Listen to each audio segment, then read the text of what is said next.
What's up, guys? It's Charles here with Rocket Punch. I'm going to do a follow-up video to my GX-71 Voltron Golion review. As many of you know, the review I pretty much kicked off right after receiving this guy, and of course I am blinded by the fact that I'm insane for Voltron ever since I was a kid. So of course it's going to be a little bit of the whole excitement thing going on during the review. So I figured I'd do a follow-up just to let you guys know what I think about this figure now that I've had it for a couple of weeks. So first off, if you know, I ordered this through BBTS. Had a little bit of issues with the condition of the box when it showed up. It was pretty much beat up, which sucked because this is like the the pinnacle of like my collecting. I would say I've been waiting for this forever, and to get a crappy box kind of sucked, especially on an expensive figure. But thankfully I got it through BBTS. They were willing to, replace it, like send it back and replace it and all that. And then, I'm thinking I'm probably going to end up buying another one. I really don't want to be with this guy, without this guy, for any more than a couple of hours out of the day. So, they were nice enough to offer, and I'm pretty much going to decline. I have to write back. I'm just going to keep it. Whatever. I'm going to end up buying another one anyway. Hopefully that one will show up in good shape, but whatever. Anyway, that's just to let you guys know what happened with that. They were obviously, very keen on helping me out, and, as you know, they're one of the reasons this channel stays alive, so I really don't want to bother them too much with stuff like that, especially since it's only a box, and it wasn't their fault, by the way. It was, the Postal Service decided they felt they should sit on it or throw a bunch of boxes on top of it. But anyway, getting back to this, there's a little update on that. So where am I with this? I figured out why I couldn't bend the elbows. I did show you the extending elbows, and then a lot of people made the comments. It wasn't that mine was stiff. It was just that this part was spun this way, and then this was spun this way, not allowing me to bring it forward after I extend this. It's got to be this way. You got to see that little slot there. It's got to be facing this way. And in that way, not only can you do the clicks here, but then you can also fold it this way. So that was my issue there. I couldn't get it to do it. Not that it was stiff, it was just not the right, or it wasn't oriented the right way. That's what I'm trying to say. So it's really cool because now you can put the 90 degrees on mine without having to force anything. I was a little concerned now that I picked it up. I don't know if you could see it. There's some of my fingerprints. I don't know if they're mine or they're factory, but they're really noticeable prints. They will not come off of this yellow plastic, and on the blue there. I wish there was a way for you guys to be able to see that. You can see that all that messiness going on there. I don't know if you can see the prints, but there's prints here also. And again, it's a little hard to see on camera. There's all this smudginess going on around all over the place, and it will not wipe off. I used wipies. I used water.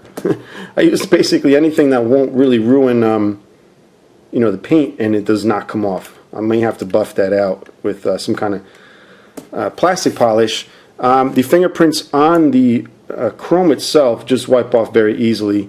It's just a highly polished metal. Those wiped off very easily. They don't actually stick there, even on the regular chrome bits, which is good. Now back to the figure. I did say something about the whole definitive Voltron kind of thing. I took a look at Retro Blasting's follow-up review, and yes, they do have a follow-up to their review, which was excellent, by the way. You should check it out. And I think Michael there on the channel was able to keep more in control of his feelings and everything over Voltron. I have a little bit of trouble keeping my excitement in with this guy, but he was able to look at it and think to himself, this isn't necessarily the definitive Voltron. I think for me it's as good as it gets right now. I wouldn't say they couldn't have done it better. And there's a few things I do want to point out as far as making it better. If you guys aren't familiar with the Solo Chogokin line, they're pretty much known for doing like anime correct option parts. And it's weird because they didn't do anything like that on this guy at all. And what I mean by that is the swappable parts. You have the people that love perfect transformation, which is fine. This is perfect transformation, if you want to call it that, whatever. There's no swapping of parts. But they always would include something, and I just want to give you an example of that. Now here are two examples. Let me just get Voltron out of the way there so he doesn't really block too much of what's going on. Place him down here. So we have Dioja, and these are both Solo Chogokins. This is Dioja here, and we have Daltanius, all right? Which, by the way, if you guys don't already know, this is what they originally planned for Voltron to be. You heard the whole story about requesting the tapes of the lions and blah, blah, blah. They were talking about this. So this actually would have been Voltron had they sent the right tapes. Thank God they didn't, because I do love Voltron the way he is. But anyway, so getting back to what I was talking about is the whole perfect transformation thing. For example, this guy, you can't do a perfect transformation, but then the shoulders would look too small. So what does Bandai do is include bigger shoulders. So you can do the perfect transformation and get this, and it kind of looks weird. But, you know, that's perfect transformation. So, of course, they include these bigger pieces to make it more anime correct. And I also felt that with the GX-71, they didn't really go far or crazy with the weapons. For example, this guy had that cross attack thing. It came with like a clear plastic thing to simulate that cross attack, which is kind of similar to what Voltron had, where the, what do you call it, the crest on his chest would shoot out. They didn't do any of that weird stuff, and a lot of the older Solo Chogokin did have special effects like that and whatever, special add-ons. And if we move towards this guy's full of, what do you call it, add-on things to make it more anime correct. We have this, which just fell off, which is the back of the foot. You don't need to have it there. You also don't need to have this here, nor these. I can't really remember how it goes. There's like these covers over the leg. You don't need to have them there. I'm kind of forgetting how this goes, but yeah, this comes off, then this comes off, and you have the regular legs. Like, who wants that? It's perfect transformation, but if you can see, one leg does look a lot better than the other. So my reason for showing you that is that they possibly could have done, here on the back, I was trying to show you before, the way the wings are in the back on Voltron, it's got like a Y shape, it's got the red coming down here. They could have done that. They could have also done something about hiding these holes on the back of the legs, which are there really for the crouching of the black lion. And it's, I feel like that's like a missed opportunity, you know, seeing as they always would do that. So it's not like I'm wishing they would do that just because, but they've done it with a lot of other figures, hiding holes and putting covers and flaps on the Solo Chogokin line, which makes it not a perfect transformation, but for those who have to have anime accuracy or just a clean figure, that would have been nice to have. And maybe even having the wing be a separate piece, like the detachable one that has that little Y shape, would have even gotten rid of the hinges here. Now you see how clean the wing looks here on the back. It's like super clean, but then you have the hinge on the front. I know that's the way it folds, but it would have been nice to have. I think I would prefer the hinge on the back. I wish there was a way around that. But look how clean the wing is on the back without the hinge, and then you see it in the front here. All right, the face sculpt I'm not even going to touch because I think I'm completely happy with that. Could it have been slightly different? I don't know. I think it's as, you know, it's the way I want to see it. I know there's a lot of variations. You got Mad Toys variations. You have a bunch of companies doing the face, and I think this is one of the better ones, especially since the color is correct.